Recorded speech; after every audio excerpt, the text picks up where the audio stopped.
Hi friends, welcome to ఆనంద education academy.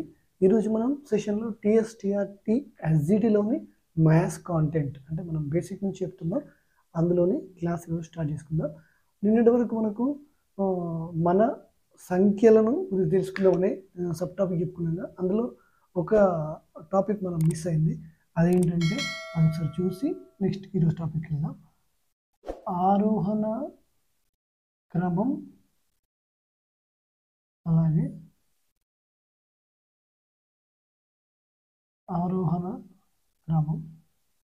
చూడండి, ఆరోహణ క్రమం అంటే చిన్న నుంచి పెద్ద ఒక సంఖ్యల్ని చిన్న నుంచి పెద్దకు అరేంజ్ చేయడాన్ని ఆరోహణ క్రమం అంటాం. అలాగే అవరోహణ క్రమం అంటే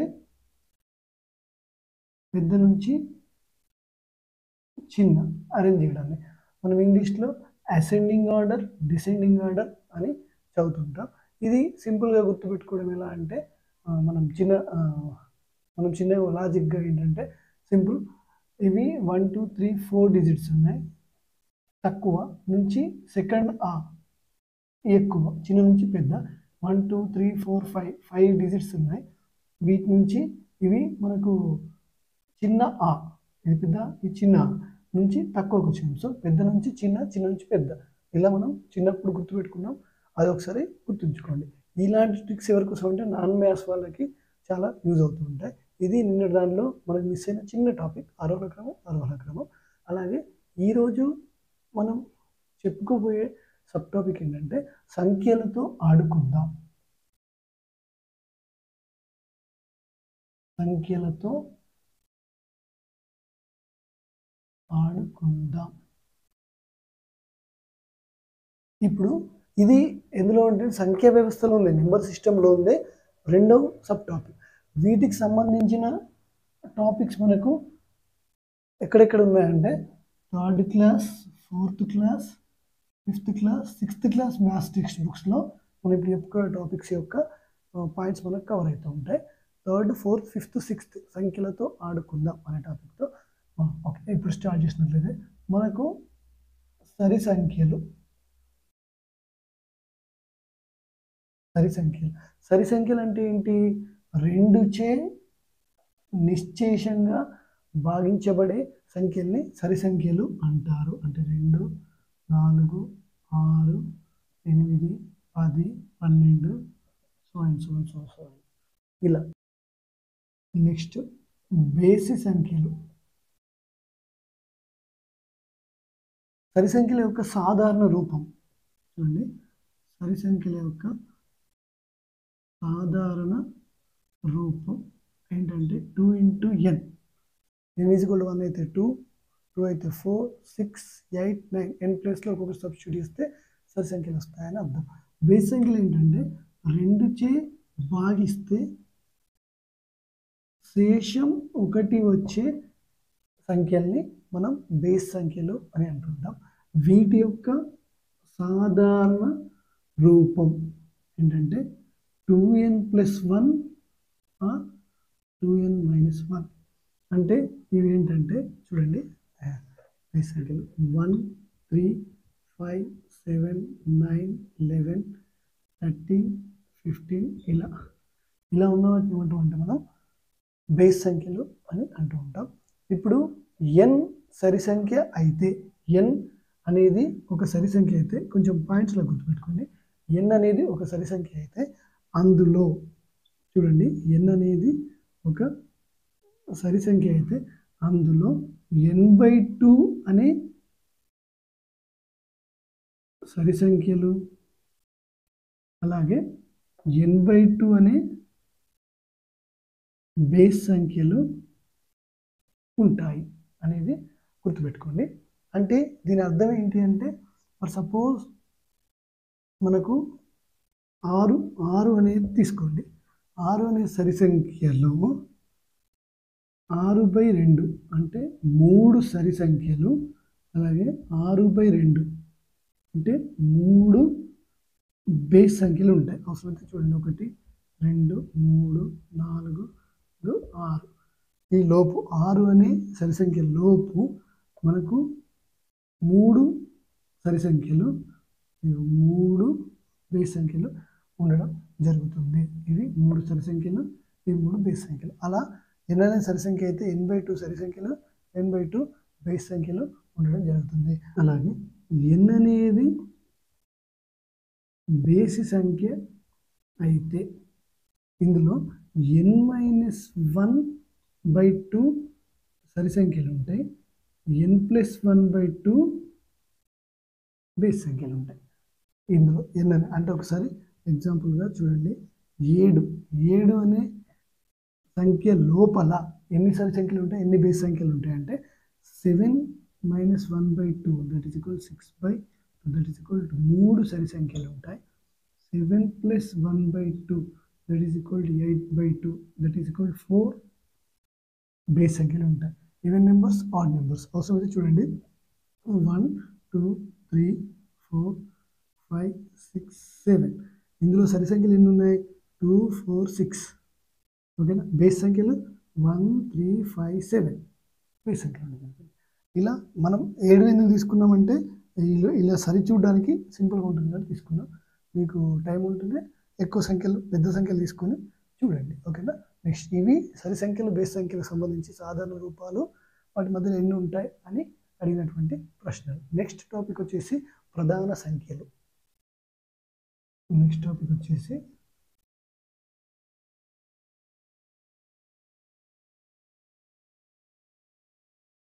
ప్రధాన సంఖ్యలు. ప్రధాన సంఖ్యలు అనే టాపిక్ మనకు అర్థం కావాలి అంటే ఇందులో చిన్న పాయింట్ ఉంటుంది, ఏంటంటే కారణాంకం అనేది అర్థం కావాలి. కారణాంకం అనేది అంటే ఏంటి అనేది తెలవాలి. అంటే మ్యాథ్స్ వాళ్ళు, నాన్ మ్యాథ్స్ వాళ్ళు ఒకసారి చూడండి, కారణాంకం అంటే ఏంటి. కారణాంకం అంటే ఏంటంటే ఏదైనా సంఖ్యలు, ఫర్ సపోజ్ 6 అనే సంఖ్య తీసుకోండి, ఏదైనా సంఖ్యలు నిశ్చేషంగా భాగించబడే సంఖ్యల్ని, అంకెల్ని దాని యొక్క కారణాంకాలు అంటాం. అంటే ఫర్ సపోజ్ 6 అనేది 1 టేబుల్లో పోతుంది, 1 6 అలానే 2 3 3 2 అలాగే 6 1 ఇలా ఉన్నటువంటి 1 2 3 6ని 6 యొక్క కారణాంకాలు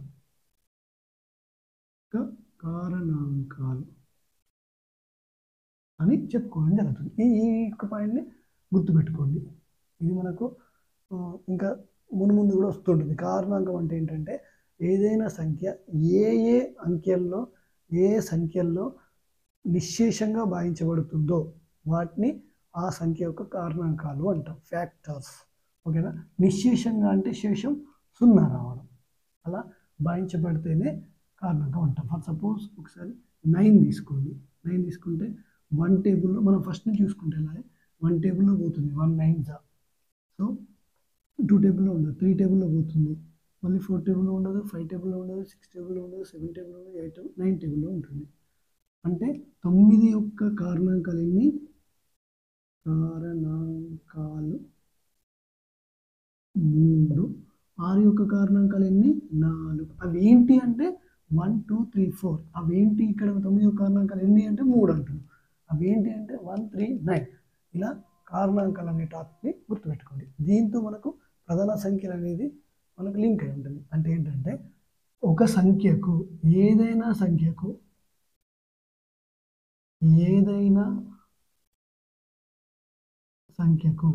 ఒకటి అలాగే మరియు అదే సంఖ్య కారణాంకం అయితే, ఒకటి మరియు అదే సంఖ్య కారణాంకం అయితే అలాంటి సంఖ్యలు ఏమంటారంటే మనం ప్రైమ్ నెంబర్స్, ప్రధాన సంఖ్యలు అనడం జరుగుతుంది. అంటే ప్రధాన సంఖ్య యొక్క కారణాంకాలు ఎన్ని, మనం సింపుల్గా చెప్పచ్చు, 2. అవేంటి, 1 మరియు అదే సంఖ్య. ప్రధాన సంఖ్య యొక్క కారణాంకాలు ఎన్ని, 2. అవి ఏంటి అంటే ఇప్పుడు చూడండి, అవేంటి, 2 3 5 7 11 13 17 19 ఇలా మనకు వస్తూ ఉంటాయి. అంటే బేసి సంఖ్యలు మాత్రమే అని కాదు, అంటే బేసి సంఖ్యలు అన్నీ ప్రధాన సంఖ్యలు కాదు. ఇక్కడ మనకు 9 మిస్ అయింది. 9 ఎందుకు మిస్ అయింది?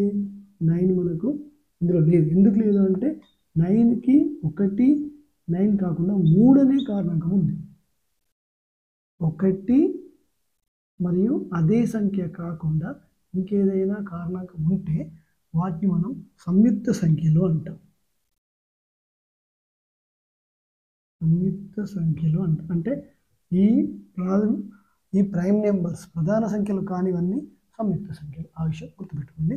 ఓకేనా? ఈ బేస్ సంఖ్యలు అన్నీ ప్రధాన సంఖ్యలు కావు, కానీ ప్రధాన సంఖ్యలన్నీ బేస్ సంఖ్యలే. ఒక 2 తప్ప, ఒక 2 అనేది తప్ప. ఇది ఒకటి గుర్తుపెట్టుకోండి. సరి ప్రధాన సంఖ్య ఏది అంటే అది 2. సరి ప్రధాన సంఖ్య ఏది అంటే అది 2. ఇప్పుడు ఈ ప్రధాన సంఖ్యల్లో నుంచి మనకు అడిగినటువంటి క్వశ్చన్స్ కొన్ని మీరు నార్మల్గా గుర్తుపెట్టుకుంటారా ఎట్లా అనేది మీ ఇష్టం. గుర్తుపెట్టుకునే ప్రయత్నం చేయండి. ఏంటి అంటే 1 నుండి 25 మధ్యలో ఎన్ని ప్రధాన సంఖ్యలు ఉన్నాయి? ఈ నెంబర్లు గుర్తుపెట్టుకోండి. 1 నుంచి 25 మధ్యలో ఎన్ని ప్రధాన సంఖ్యలు ఉన్నాయి అంటే మనకు 9 ప్రధాన సంఖ్యలు ఉన్నాయి. ఇది గుర్తుపెట్టుకోండి. అలాగే 1 నుంచి 50 మధ్యలో 15 ప్రధాన సంఖ్యలు ఉన్నాయి. అలాగే 1 నుంచి 75 మధ్యలో 21 ప్రధాన సంఖ్యలు ఉన్నాయి. అలాగే 1 నుంచి 100 మధ్యలో 25 ప్రధాన సంఖ్యలు ఉన్నాయి. అలాగే 100 నుంచి 200 మధ్యలో మనకు 21 ప్రధాన సంఖ్యలు ఉన్నాయి. అలాగే 200 నుంచి 300 మధ్యలో మనకు 16 ప్రధాన సంఖ్యలు ఉన్నాయి. అలాగే 1 నుండి 1000 మధ్యలో 168 ప్రైమ్ నెంబర్స్ ఉన్నాయి. ఇది సింపుల్గా గుర్తుపెట్టుకోండి, ఎందుకంటే మన ప్రీవియస్ టైంలో ఈ క్వశ్చన్ అడగడం జరిగింది. 1 నుంచి 100 మధ్య ఎన్ని ప్రధాన సంఖ్యలు ఉన్నాయి యాక్షన్స్ ఉంటే అందులో మనం ఇది గుర్తుపెట్టుకోవాలి. అలా ఒక ఛాన్స్ ఇవ్వడం ఎందుకు, మిగతావి కూడా మనం లాజిక్స్ గుర్తుపెట్టుకుందాం. 1 నుంచి 25 మధ్యలో 9 ఉన్నాయి. 1 నుంచి 50 మధ్యలో 15 ఉన్నాయి. 1 నుంచి 75 మధ్యలో 21 ఉన్నాయి. 1 నుంచి 100 మధ్యలో 25 ఉన్నాయి. 100 నుంచి 200 మధ్యలో 21 ఉన్నాయి. 200 నుంచి 300 మధ్యలో 16 ఉన్నాయి. 1 నుంచి 1000 మధ్యలో 168 ప్రధాన సంఖ్యలు ఉన్నాయి. ఇవి మనం చూసాంగా. ఇప్పుడు ఇంకొన్ని వీటికి సంబంధించి మనం తయారు చేసుకున్నటువంటి బిట్స్ ఏంటంటే గుర్తుపెట్టుకోండి. వన్స్ ప్లేస్లో అంటే ఒకట్ల స్థానంలో 1 ఉన్నటువంటి ప్రైమ్ నెంబర్స్ ఇలా సింపుల్గా రాసి పెట్టుకోండి. 1 ఉన్నటువంటిది ఒకట్ల స్థానంలో 3, ఒకట్ల స్థానంలో 5, ఒకట్ల స్థానంలో 7, ఒకట్ల స్థానంలో 9. ఇవి ఎన్ని ఉన్నాయంటే 57165. ఇది ఆ నెంబర్లా గుర్తుపెట్టుకోండి, ఎలా అయినా గుర్తుపెట్టుకోండి. 57165 అంటే ఒకట్ల స్థానంలో 1 గల ప్రధాన సంఖ్యలు ప్రైమ్ నెంబర్స్ ఎన్ని ఉన్నాయి? మనకు 5 ఉన్నాయి. ఓకేనా? ఒకట్ల స్థానంలో 3 గలవి 7 ఉన్నాయి. అలాగే ఇక్కడ చూడొచ్చు 3, 13, మనకి ఇంకొకటి 23. అలా మనకు ఒకట్ల స్థానంలో 3 ఉన్నాయి, 7 ఉన్నాయి. ఒకట్ల స్థానంలో 5 ఉన్నది ఒకటే ఉంది, ఇది ఒకటే. మిగతా ఏది కూడా ప్రధాన సంఖ్య కాదు మనకు తెలుసు, ఎందుకంటే అది ప్రతిదీ 5తో భాగించబడుతుంది కాబట్టి అది సంయుక్త సంఖ్య అవుతుంది. ఒకట్ల స్థానంలో 7 ఉన్నవి, 6 ఉన్నవి. ఒకట్ల స్థానంలో 9 ఉన్నవి, 5 ఉన్నవి. ఇలా మనకు ఒకట్ల స్థానంలో ఉన్నవి ఇంతలోపు 100 లోపు, మళ్ళీ కన్ఫ్యూజ్ అవ్వకండి, 100 లోపు ఉన్నవి ఎన్ని అంటే మనకి ఇన్ని ఉన్నాయి. ఈ నెంబర్ కూడా గుర్తుపెట్టుకునే ప్రయత్నం చేయండి. అలాగే ఇంకొకటి బిట్ ఏంటంటే ఏ 2 ప్రధాన సంఖ్యల మధ్య గరిష్టంగా ఎన్ని సంయుక్త సంఖ్యలు ఉన్నాయంటే ఫస్ట్ ఆఫ్ ఆల్ 89 అనే ప్రైమ్ నెంబర్కి నుంచి 97 అనే ప్రైమ్ నెంబర్ మధ్యలో మనకు 7 సంయుక్త సంఖ్యలు ఉన్నాయి గరిష్టంగా. అంటే ఏ వరుస సంఖ్యల మధ్య కూడా ఇంత గరిష్టంగా సంయుక్త సంఖ్యలు లేవు అనేది గుర్తుపెట్టుకోండి. 89 నుంచి 97 మధ్యలో 89 నుంచి 97 మధ్యలో మనకు 7 సంయుక్త సంఖ్యలు ఉన్నాయి. మనకు నెంబర్ సిస్టమ్ నుంచి మనకు వచ్చేటివి చాలా తక్కువ క్వశ్చన్స్. అలాంటప్పుడు ఇలాంటి చిన్న చిన్నవి మనం లాజిక్స్ మనం పక్కన పెట్టొద్దు అనేది నా ఉద్దేశం. మనకు ఓవరాల్గా ఎన్జిటి మ్యాథమెటిక్స్లో ఉండేటివి 9 మార్కులు 18 క్వశ్చన్స్. కాబట్టి ప్రతి దాన్ని మనం హైలైట్ చేసి చదువుకోవాల్సింది. ఓకేనా? అందుకు మూలంగానే మనం ఇలాంటి బిట్స్ తీయడం జరిగింది. నెక్స్ట్ మనం చూసినట్లయితే ఇందాక చెప్పుకున్నాం 2 అనేది సరి ప్రధాన సంఖ్య. సరి ప్రధాన సంఖ్య. అలాగే మిక్కిలి కనిష్ట బేసి ప్రధాన సంఖ్య ఏది అంటే మనకు 3. ఏంటి? మిక్కిలి కనిష్ట బేసి ప్రధాన సంఖ్య. మిక్కిలి కనిష్ట బేసి ప్రధాన సంఖ్య ఏది అంటే మనకు 3. అలాగే ఒకే అంకె గల వాటిలో మిక్కిలి గరిష్ట ప్రధాన సంఖ్య ఏది అంటే 7. బిట్స్ లా గుర్తుపెట్టుకోండి. ఒకే అంకెల్లో మిక్కిలి గరిష్ట ప్రధాన సంఖ్య ఏది అంటే 7. అలాగే 2 అంకెల సంఖ్యల్లో మిక్కిలి కనిష్ట 2 అంకెల సంఖ్యలో మిక్కిలి కనిష్ట ప్రధాన సంఖ్య ఏది అంటే 11. అలాగే 2 అంకెల సంఖ్యల్లో గరిష్ట ప్రధాన సంఖ్య ఏది అంటే 97. అలా ఈ చిన్న చిన్న బిట్స్ మీరు గుర్తుపెట్టుకునే ప్రయత్నం చేయండి. అలాగే ఇంకొకసారి ఈ సరి సంఖ్యలు బేస్ సంఖ్యల్లో మనకు చిన్న లాజిక్ ఒకటి ఉంది, అది చూద్దాం. చూడండి, సరి సంఖ్య ప్లస్ సరి సంఖ్య మనకి ఏమవుతుంది? సరి సంఖ్య ప్లస్ సరి సంఖ్య అంటే 2 సరి సంఖ్యల మొత్తం అనేది సరి సంఖ్య అవుతుంది. చూడండి, 2 + 4 = 6 ఎగ్జాంపుల్ చూస్తే. అలాగే 2 బేస్ సంఖ్యల మొత్తం బేస్ సంఖ్య ప్లస్ బేస్ సంఖ్య కూడా మనకు సరి సంఖ్య అవుతుంది. చూడండి, 3 + 5 = 8. ఓకే. అలాగే సరి సంఖ్య ప్లస్ బేస్ సంఖ్య ఏమవుతుంది? బేసి సంఖ్య అవుతుంది. చూడండి, 4 + 3 సరి సంఖ్య బేస్ సంఖ్య మనకి ఏమొచ్చింది? 7 బేస్ సంఖ్య వచ్చింది. అలాగే సరి సంఖ్య ఇంటూ సరి సంఖ్య చూడండి, 2 × 4 = 8 సరి సంఖ్య అవుతుంది. అలాగే బేసి సంఖ్య ఇంటూ బేసి సంఖ్య 3 × 5 = 15 అంటే బేసి సంఖ్య. అలాగే ఒక సరి సంఖ్య ఇంటూ ఒక బేసి సంఖ్య ఏమవుతుంది? 2 × 3 = 6 సరి సంఖ్య అవుతుంది. ఈ లాజిక్స్ ఎందుకు అంటే సింపుల్గా మనకు ఒకసారి అడిగిన క్వశ్చన్, ప్రీవియస్లో ఒకసారి అడిగిన క్వశ్చన్ చూద్దాం. 12 × 13 × 17 × 18 × 23 అనేది సరి సంఖ్యనా బేస్ సంఖ్యనా అని అడగడం జరిగింది ఒకసారి. అంటే నెంబర్స్ ఇవి కాకపోవచ్చు, మోడల్ ఇది అని అడగడం జరిగింది. అప్పుడు మనం ఇది మొత్తం గురించి లాస్ట్లో మనం చూడం కదా. ఇక్కడ ఏంటి? ఒక సరి సంఖ్య, ఇది బేస్ సంఖ్య, సరి బేసి లబ్దం సరి, మళ్ళీ సరి బేసి లబ్దం సరి, మళ్ళీ సరి సరి సరి, సరి బేసి లబ్దం సరి. కాబట్టి ఓవర్గా వచ్చేది మనకు సరి సంఖ్య. ఇలా మనం చివరి దాన్ని గుర్తుపెట్టుకొని చేయడానికి అనుకూలంగా ఈ లాజిక్స్ అని గుర్తుపెట్టుకోండి. నెక్స్ట్ సంయుక్త సంఖ్యలు. మనం ఇందాక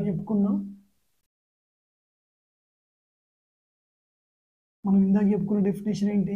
ప్రధాన సంఖ్యలు కానివన్నీ సంయుక్త సంఖ్యలు అని చెప్పుకున్నాం ఒక సింపుల్గా. అలా కాకుండా ఇంకోటి ఏంటంటే కనీసం 3 కారణాంకాలు. కనీసం 3 కారణాంకాలు ఉంటే అలాంటి వాటిని మనం సంయుక్త సంఖ్యలు అంటాం.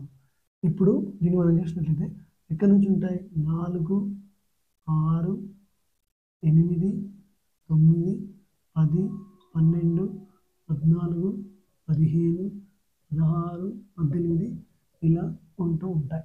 ఇందులో మనం కొన్ని బిట్స్ లాగా రాసుకుంటే అతి చిన్న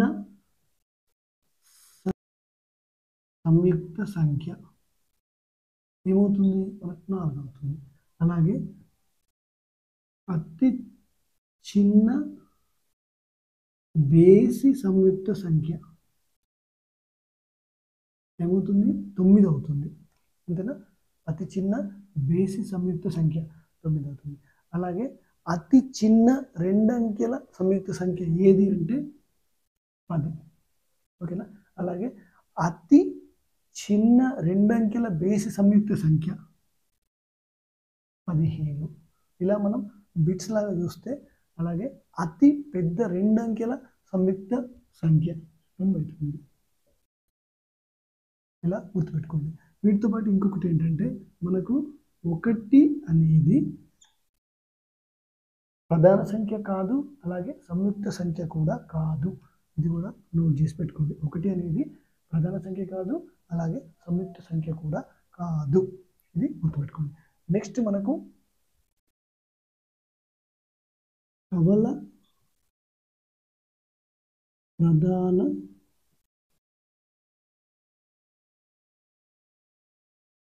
సంఖ్యలు. కవల ప్రధాన సంఖ్యలు అంటే ఏంటంటే ఏవైనా 2 ప్రధాన సంఖ్యల మధ్య భేదం 2 అయితే, ఏవైనా ప్రధాన సంఖ్యల మధ్య భేదం 2 అయితే వాటిని మనం కవల ప్రధాన సంఖ్యలు అని అంటాం. అంటే చూడండి, ఇప్పుడు మనకు 3,5 ఉంది. వీటి మధ్య భేదం ఎంత? 2. సో ఇది ఒక కవల ప్రధాన సంఖ్య జంటగా చెప్పుకోవచ్చు. అలాగే 5,7, అలాగే 11,13 అంటే అవి ప్రధాన సంఖ్యలై ఉండాలి, అలాగే వాటి మధ్య భేదం 2 అయి ఉండాలి. ఇలాంటి వాటిని మనం కవల ప్రధాన సంఖ్యలు అంటాం. ఇప్పుడు ఇలాంటిదే ఒక లాజిక్ చూడండి.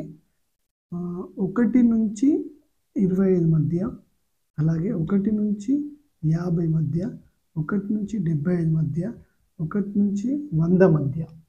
4 గుర్తుపెట్టుకోండి. ఈ 4 ఎందుకంటే 1 నుంచి 25 మధ్య గల కవల ప్రధాన సంఖ్యలు ఎన్ని అంటే 4. 1 నుంచి 25 మధ్య గల కవల ప్రధాన సంఖ్యలు ఎన్ని? 4. అలాగే 1 నుంచి 50 మధ్యలో 6, 1 నుంచి 75 మధ్యలో 8, 1 నుంచి 100 మధ్యలో 8. ఈ నెంబర్ గుర్తుపెట్టుకోండి, 4688. దీనికి కవల ప్రధాన సంఖ్యలకి ఎంతలో మన ఎన్ని ఉన్నాయి అనేది. అలాగే దీనిలో మనం ఇంకోటి రాసుకోవచ్చు, 75 నుంచి 100 మధ్యలో కవల ప్రధాన సంఖ్యలు 0. 75 నుంచి 100 మధ్యలో కవల ప్రధాన సంఖ్యలు 0. అలాగే 100 నుంచి 200 మధ్యలో కవల ప్రధాన సంఖ్యలు 7. ఇది క్లియర్గా గుర్తుంచుకోండి షార్ట్గా. ఓకేనా? 1 నుంచి 25 మధ్యలో 4, 1 నుంచి 50 మధ్యలో 6, 1 నుంచి 70 మధ్యలో 8, 1 నుంచి 100 మధ్యలో కూడా 8. ఎందుకంటే 75 నుంచి 100 మధ్యలో మనకు కవల ప్రధాన సంఖ్య లేవు అని గుర్తుపెట్టుకోండి. 100 నుంచి 200 మధ్యలో 7.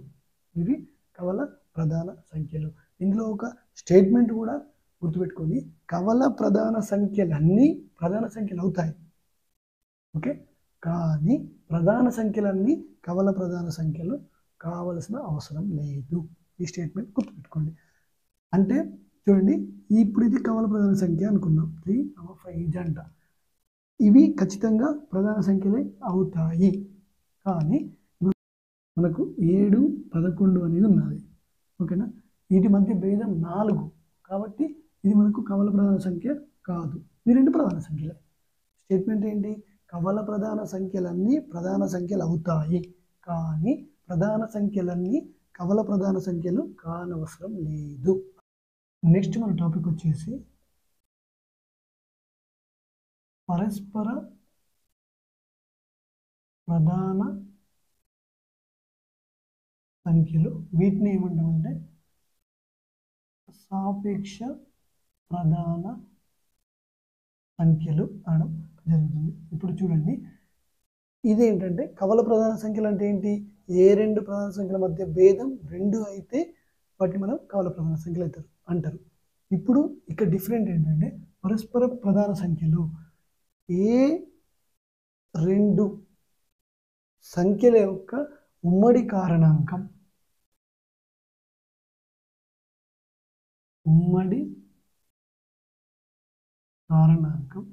అనేది 1 అయితే వాటిని మనం పరస్పర ప్రధాన సంఖ్యలు అని అంటాం. చూడండి, ఫర్ సపోజ్ ఇప్పుడు 3, 5 అనే సంఖ్యలు ఉన్నాయి. వీటిని చూసినట్లయితే 3 యొక్క కారణాంకాలు ఎన్ని? 1, 3. 5 యొక్క కారణాంకాలు ఎన్ని? 1, 5. వీటిలో ఉమ్మడి కారణాంకం 1. వీటికైతే 1 మాత్రమే ఉమ్మడి కారణాంకంగా ఉంటే అట్లాంటి వాటిని మనం పరస్పర ప్రధాన సంఖ్యలు అంటాం. అంటే 3, 5ని మనం పరస్పర ప్రధాన సంఖ్యలు అనొచ్చు. ఇప్పుడు ఇక్కడ చూడండి, 3, 4ని తీసుకోండి. ఈ లాజిక్ అబ్జర్వ్ చేయండి. 3 యొక్క కారణాంకాలు ఏంటి? 1, 3 ఇందాక చెప్పుకున్నాం. అలాగే 4 యొక్క కారణాంకాలు ఏంటి? 1, 2, 4. వీటిలో కూడా ఉమ్మడి కారణాంకం 1 మాత్రమే ఉంది. ఇలా ఉమ్మడి కారణాంకం 1 మాత్రమే ఉండే సంఖ్యని మనం పరస్పర ప్రధాన సంఖ్యలు అంటాం. ఇది కూడా పరస్పర ప్రధాన సంఖ్యలే. సార్ మనకి ఇక్కడ 4 అనేది అసలు ప్రధాన సంఖ్య కాదు కదా అంటే అదే ఇక్కడ మనం చెప్పుకునేది. ఏ సంఖ్యలకైనా ప్రధాన సంఖ్యలకి అనలేదు ఇక్కడ. ఏ సంఖ్యలకైనా 1 మాత్రమే ఉమ్మడి కారణాంకంగా ఉంటే, ఉమ్మడి కారణాంకం 1 మాత్రమే అయితే ఆ సంఖ్యల్ని పరస్పర ప్రధాన సంఖ్యలు అంటాం. అంటే దీన్ని బట్టి ఏమవుతుందంటే వరుస సంఖ్యలన్నీ కూడా మనకేంటి? పరస్పర ప్రధాన సంఖ్యలు అనే విషయాన్ని గుర్తుపెట్టుకోవాలి. ఏంటి? ప్రధాన సంఖ్యలన్నీ కూడా పరస్పర ప్రధాన సంఖ్యలే అవుతాయి. ఈ రెండు కంపల్సరీ గుర్తుపెట్టుకోండి. అలాగే దీంట్లో కూడా ఒక స్టేట్మెంట్ ఉంది, పరస్పర ప్రధాన సంఖ్యలన్నీ ప్రధాన సంఖ్యలు కానవసరం లేదు. ఓకేనా? అంటే ప్రతి ప్రధాన సంఖ్యలన్నీ పరస్పర ప్రధాన సంఖ్యలు అవుతాయి, కానీ పరస్పర ప్రధాన సంఖ్యలన్నీ మనకు ప్రధాన సంఖ్యలు కానవసరం లేదు అనేది ఇక్కడ స్టేట్మెంట్. ఇందులో స్టేట్మెంట్, అప్పటి స్టేట్మెంట్ ఇప్పటి స్టేట్మెంట్ ఒకసారి కంపేర్ చేసుకోండి, కన్ఫ్యూజ్ అవ్వకండి. ఓకేనా? నెక్స్ట్ టాపిక్ వచ్చేసి పరిపూర్ణ సంఖ్య లేదా శుద్ధ సంఖ్య. ఇక్కడ రాసేద్దాం.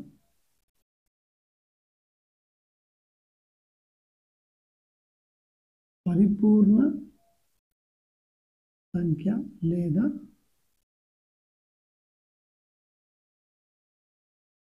శుద్ధ సంఖ్య. దీన్ని అంటే ఏంటంటే ఒక సంఖ్యకు ఉండే కారణాంకాల మొత్తం ఆ సంఖ్యకు రెట్టింపు అయితే వాటిని మనం పరిపూర్ణ సంఖ్య లేదా శుద్ధ సంఖ్య అంటాం. అంటే చూడండి, డెఫినేషన్ విన్నప్పుడు అలానే ఉంటుంది. సపోజ్ 6 అనే సంఖ్య తీసుకోండి. 6 యొక్క కారణాంకాలు ఏంటి? 1, 2, 3, 6. ఓకేనా?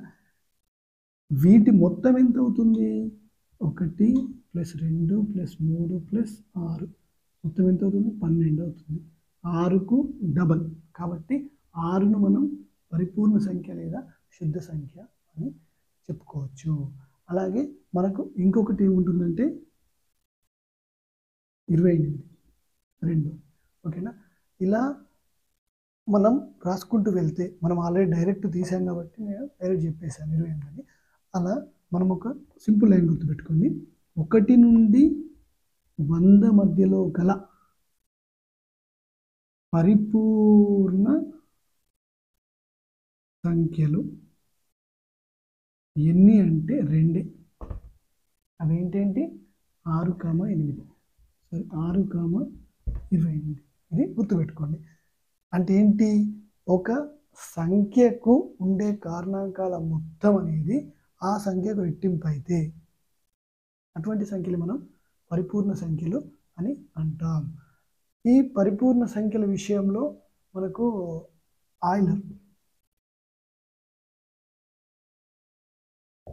ఆయిలర్ ఒక స్టేట్మెంట్ ఇవ్వడం జరిగింది. అదేంటో ఒకసారి చూద్దాం. 2 to the power of k minus 1 just statement లానే గుర్తుపెట్టుకోండి స్టేట్మెంట్ని. అది అంత ఇంపార్టెంట్ అయినప్పుడు నేను దాన్ని ఎక్స్ప్లెయిన్ డీటెయిల్గా చేస్తాను. ఇక్కడ స్టేట్మెంట్ లానే గుర్తుపెట్టుకోండి. 2 to the power of k minus 1 అనే ఒక ప్రధాన సంఖ్య అయితే 2 to the power of k minus 1 2 to the power of k minus 1 అనేది ఒక పరిపూర్ణ సంఖ్య అవుతుంది అని ఆయిలర్ నిరూపించాడు. చూడండి, 2 to the power of k minus 1 అనేది ఒక ప్రధాన సంఖ్య అయితే 2 to the power of k minus 1 into 2 to the power of k minus 1 అనేది ఒక పరిపూర్ణ సంఖ్య అవుతుంది అనేది ఆయిలర్ గుర్తించాడు. అలాగే ఇంకొకటి ఆయిలర్ నిరూపించిన దానిలో ఇంకొక సిద్ధాంతం మన 6th క్లాస్లో ఉన్న వాటిలో ఇంకోటి ఏంటి అంటే మనకు ఫెర్మా సంఖ్య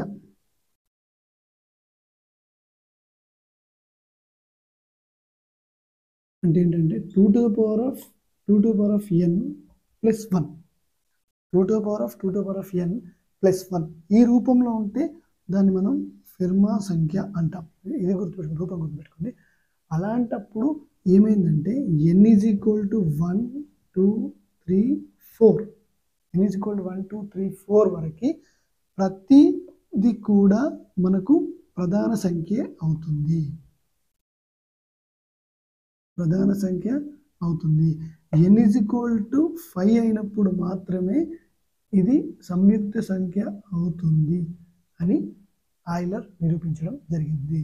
ఈ రెండు ఆయిలర్ నిరూపించే ఏంటి అని మన ప్రైమర్లో ఉన్న వాటిలో ఈ రెండు ఉన్నాయి. ఈ రెండు గుర్తుపెట్టుకోండి. అలాగే రీసెంట్గా టెక్స్ట్ బుక్లో యాడ్ అయిన ఇంకో పాయింట్ ఏంటంటే 2012వ సంవత్సరాన్ని భారత ప్రభుత్వం గణిత సంవత్సరంగా ప్రకటించడం జరిగింది. ఇది ఒకటి గుర్తుపెట్టుకోండి. గణిత సంవత్సరం మీకు ఎదురైనా యూజ్ అవుతుంది. గణిత సంవత్సరంగా ప్రకటించడం జరిగింది. దీన్ని 2012ని. మనకు ఇంకో లైన్ గుర్తుపెట్టుకోండి. 1184 1210 1184 1210 అనేటివి మనకు స్నేహ సంఖ్యలు. అంటే స్నేహ సంఖ్యలు ఏంటంటే ఇప్పుడు డెఫినేషన్ గుర్తుపెట్టుకోవాల్సిన అవసరం లేదు. జస్ట్ సింపుల్గా ఈ నెంబర్ని స్నేహ సంఖ్యలు అంటారని గుర్తుపెట్టుకోండి. మనం 1729 దీన్ని రామానుజన్ నెంబర్గా చెప్పుకుంటాం కదా, అలా వీటిని కూడా గుర్తుపెట్టుకోండి. 1184 1210ని స్నేహ సంఖ్యలు అంటారు. అంటే స్నేహ సంఖ్యలు అంటే ఏంటి అంటే ఒక సంఖ్య యొక్క కారణాంకాల్లో ఆ కారణాంకం కాకుండా మిగిలిన కారణాంకాలన్నింటినీ కూరితే మరొక సంఖ్యకి సమానమైతే వాటిని మనం స్నేహ సంఖ్యలు అంటాం. అంటే 1184 యొక్క కారణాంకాలన్నింటినీ కూడితే 1184ని తప్ప కూడితే ఈ కారణాంకాలన్నింటినీ కూడితే మనకి ఎంత వస్తుందంటే ఇక్కడి నుంచి ఇక్కడ ఉన్న వాటిని కూడితే 1210 వస్తుంది. అలాగే 1210 యొక్క కారణాంకాలన్నింటినీ 1210 ఇక్కడ వరకు కూడితే మనకి 1184 వస్తుంది. ఇలా వచ్చేటువంటి వాటిని స్నేహ సంఖ్యలు అంటాం. మనకి ఏమున్నాయి 1184 1210. ఓకే, ఇవి మనకు సింపుల్గా మనం బైహార్ట్ చేసినా సరే కొన్ని గుర్తుపెట్టుకోండి. నెక్స్ట్ టాపిక్ వచ్చేసి భాజనీయత సూత్రాలు. ఇవన్నీ ఇప్పటివరకు చెప్పినాయని మనకు 3rd 4th 5th 6th వరకు ఉన్నవి. సో ఇది కూడా అందులోదే. భాజనీయత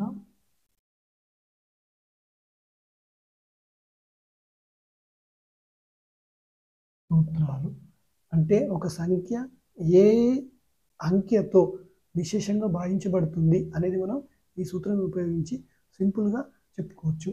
అలాంటివి ఇవి ఒక్కొక్క దానికి ఒక్కొక్కలా మనకు ఉంటూ ఉంటాయి. అంటే చూడండి, నేను సింపుల్గా రాసేస్తా. 2 యొక్క భాజనీయత సూత్రం అనొచ్చు, నియమం అనొచ్చు, మీ ఇష్టం.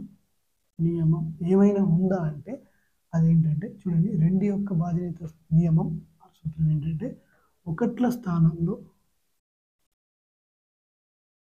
ఏదైనా సంఖ్య యొక్క ఒకట్ల స్థానంలో 0, 2, 4, 6, 8 ఉన్నట్లయితే ఆ సంఖ్య అనేది 2చే నిశ్శేషంగా భాగించబడుతుంది. ఎలాంటి సందేహం లేదు. అలాగే 3 యొక్క భాజనీయత నియమం ఇది చూసినట్లయితే చూడండి, సంఖ్యలోని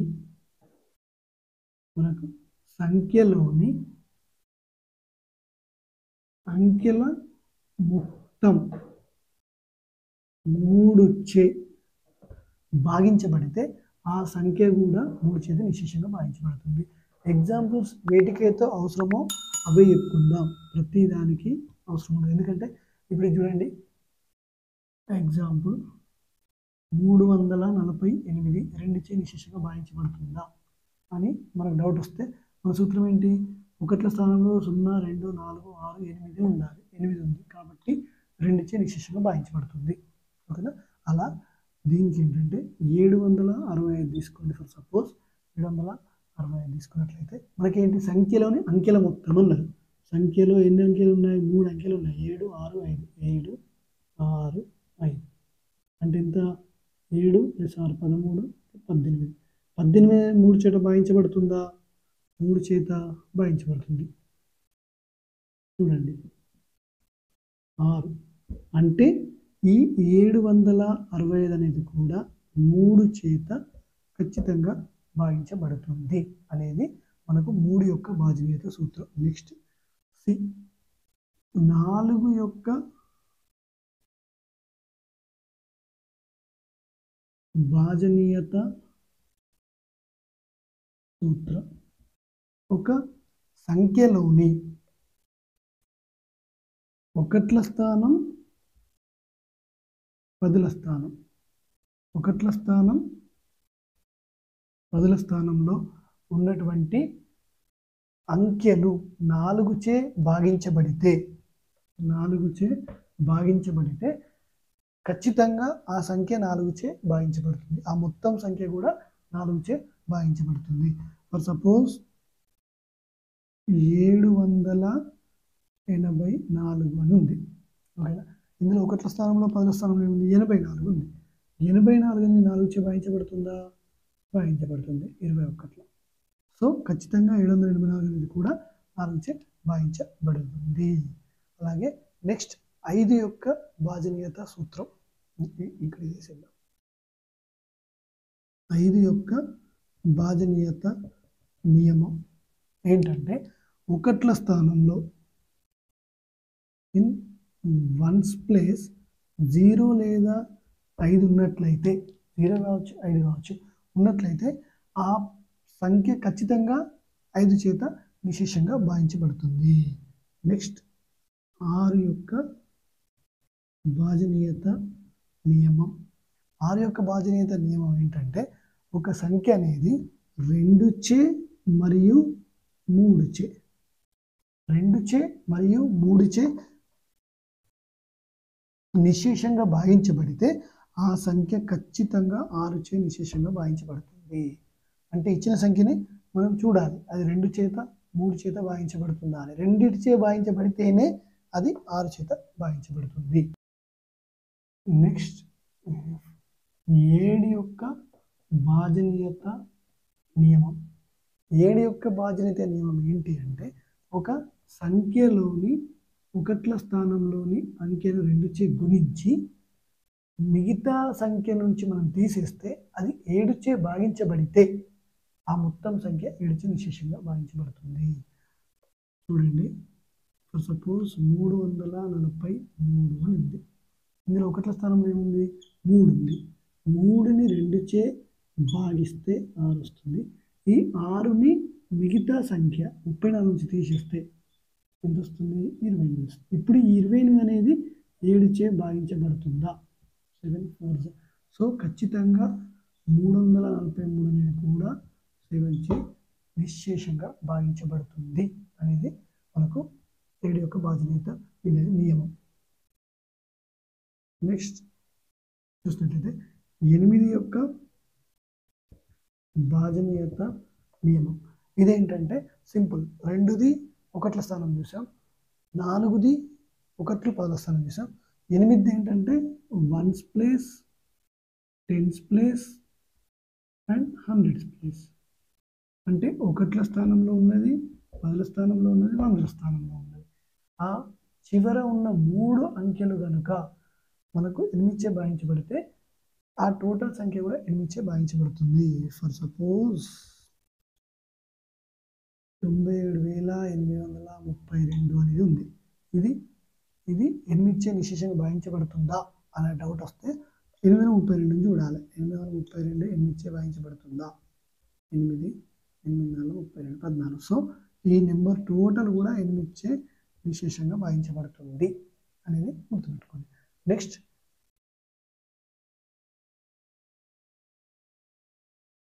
చూస్తే 9 యొక్క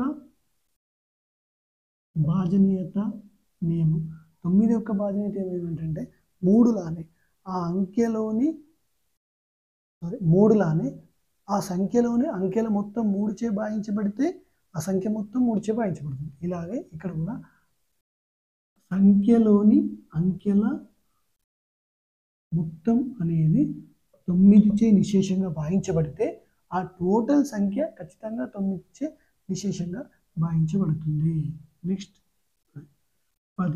10 యొక్క భాజనీయత నియమం ఏంటి అంటే ఇది మనకు ఈజీగా తెలుసు. ఏంటి అంటే 1ల స్థానంలో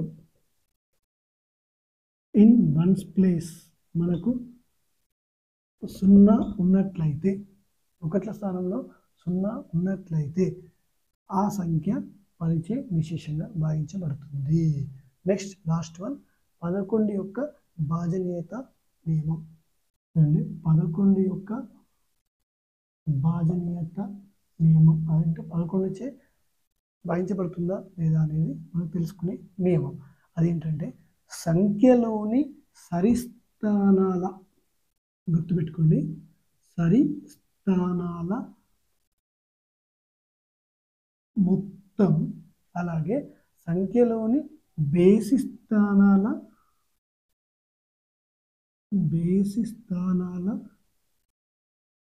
మొత్తంల భేదం ఏదైతే ఉందో ఆ వచ్చినటువంటి భేదం అనేది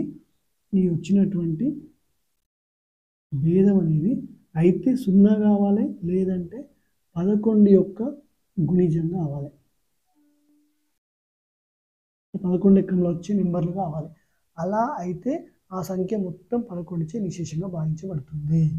ఫర్ ఎగ్జాంపుల్ చూడండి, 36,476 అనేది 11చే నిశేషంగా భాగించబడుతుందా అని అడిగితే మనం ఏమన్నాం? సరిస్థానాల మొత్తం. సరిస్థానాలు ఏంటి? 6 4 13 ప్లస్ 4 ప్లస్ 3. ఓకేనా? అలాగే బేసి స్థానాల మొత్తం 6 ప్లస్ 7 ఎంత అయింది? 13 మైనస్ 13 0 అయింది. వచ్చిన ఆన్సర్ 0 కావాలి, లేదంటే 11 యొక్క గుణిజం కావాలి. అలా అయితే ఆ సంఖ్య అనేది 11చే నిశేషంగా భాగించబడుతుంది అనేది మనకు 11 యొక్క భాజనీయత నియమం. ఇది మనకు కొంచెం తిప్పి అడిగే అవకాశం ఉంది. ఏంటంటే ఫర్ సపోజ్ ఇక్కడ కానీ ఎక్కడైనా ఒక నెంబర్ ఇవ్వరు, ఇది ఏ ఇచ్చేసి ఈ సంఖ్య అనేది 11చే నిశేషంగా భాగించబడాలంటే ఏ విలువ ఎంత అని మనకి ఆప్షన్స్ ఉంటాయి. అలాంటి చేయడానికి మనకి తెలిసి ఉండాలి, దీని యొక్క భాజనీయత నియమం అనేది తెలిసి ఉండాలి. వీటికి సంబంధించి సంఖ్యా వ్యవస్థకు సంబంధించి మనకు 3rd 4th 5th 6th వరకు ఉన్నటువంటి ప్రతి ప్రాబ్లమ్ని మనం నెక్స్ట్ క్లాసెస్లో చెప్పుకుంటాం. టెక్స్ట్ బుక్లో ఉన్న ప్రతి ప్రాబ్లం మనం చెప్పుకోవడం జరుగుతుంది. అందుకే ఇప్పుడు మనం ఫస్ట్ ఆఫ్ ఆల్ బేసిక్ మ్యాథ్స్ని అర్థమయ్యేలా చెప్పడానికి మనం ఇలా వెళ్తున్నాం. నెక్స్ట్ క్లాసెస్లో మనం ప్రతి ఒక్క ప్రాబ్లమ్ని చెప్పుకుంటాం. ఓకే, నెక్స్ట్ మనం చూసినట్లయితే ఒక క్వశ్చన్ చెప్పి మనం ఫార్ములాస్ ఏంటి అని చెప్పుకుందాం. ఏంటంటే 18 అనే సంఖ్యకు ఎన్ని కారణాంకాలు ఉంటాయి?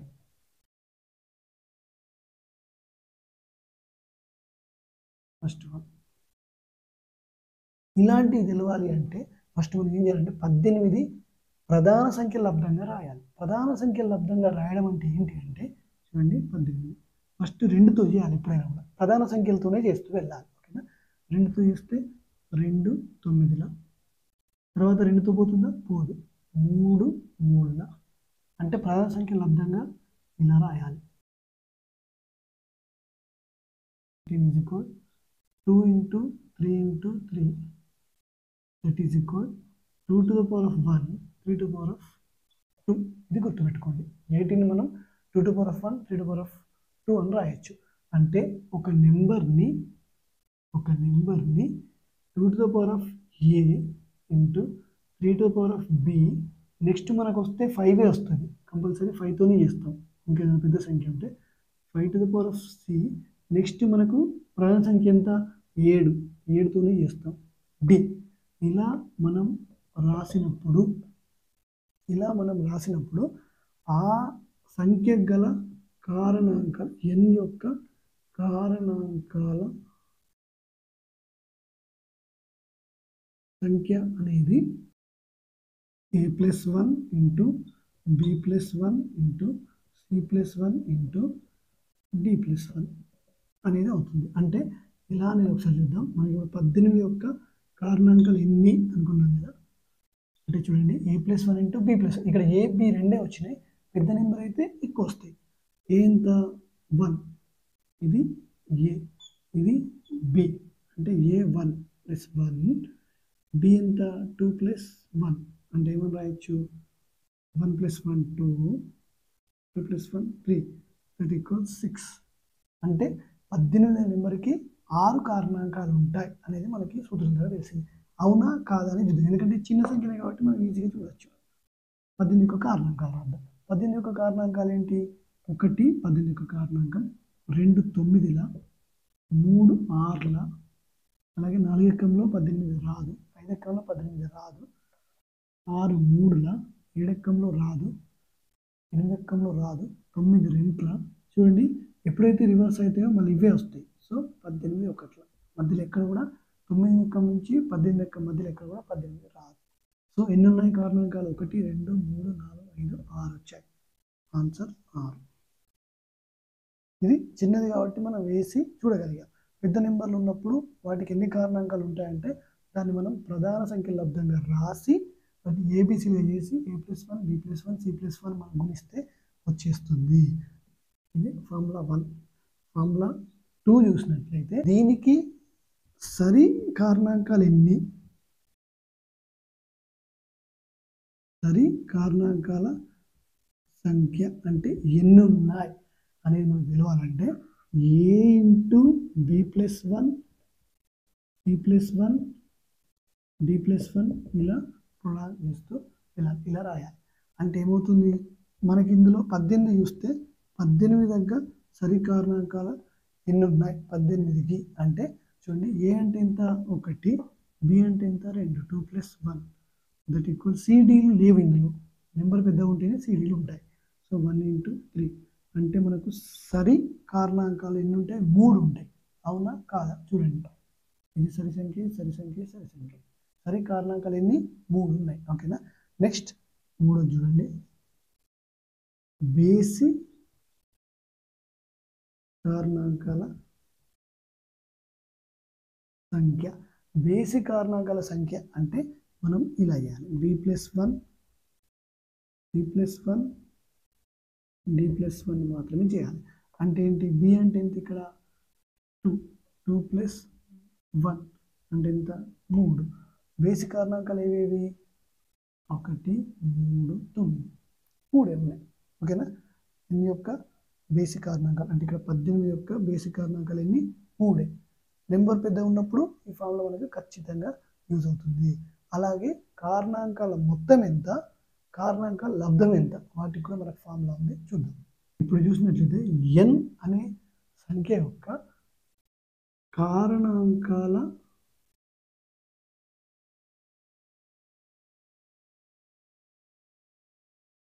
మొత్తం ఫార్ములా ఉంది.